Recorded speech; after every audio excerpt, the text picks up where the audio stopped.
मैं सबूत रखूंगा आज इस विधानसभा के अंदर। ये लोग मोदी जी को पैसा देते हैं और बदले में मोदी जी इनके खिलाफ इनकम टैक्स नहीं होने देते, नोटबंदी के पहले इन लोगों को बता देते हैं और इनका काम करवाते हैं। ये आज मैं सबूत लेके आया हूं जी।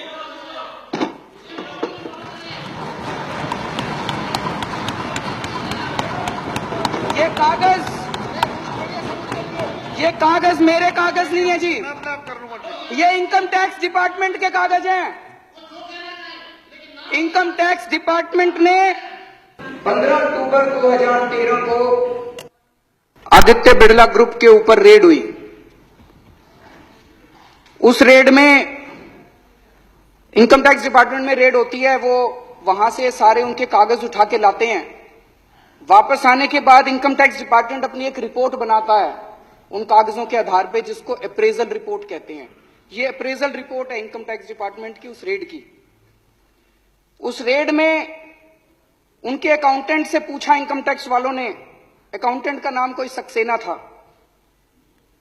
सक्सेना ने कहा जी मैं हवाला का पैसा लेके आता हूं, मेरे बॉस हैं उनका नाम शुभेंदु अमिताभ है, वो जिस जिसको कहते हैं फिर मैं उनको पैसा जाके बांट देता हूं। शुभेंदु अमिताभ बिड़ला ग्रुप के ग्रुप एग्जीक्यूटिव प्रेसिडेंट थे।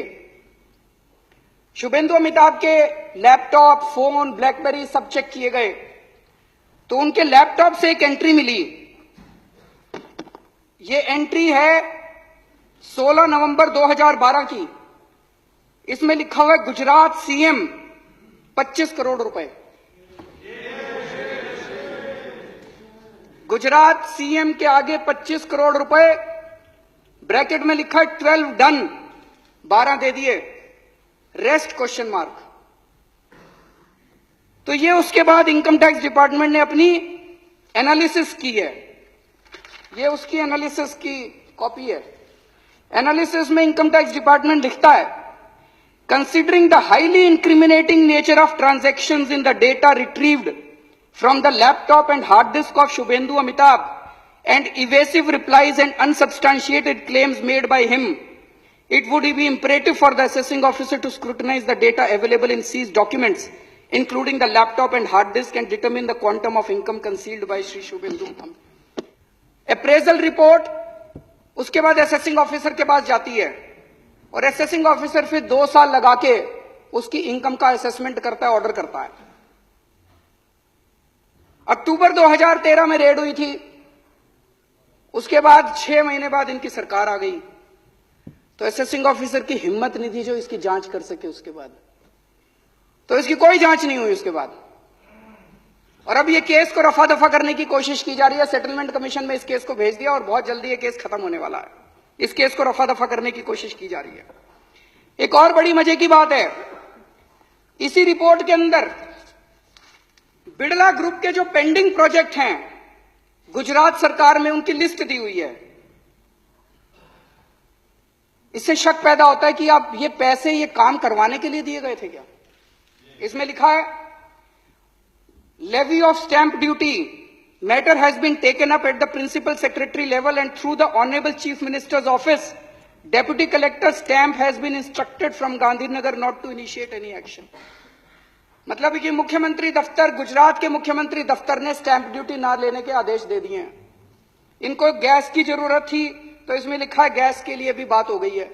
तो जो जो काम पेंडिंग थे गुजरात सरकार में उनकी सबकी लिस्ट दी हुई है।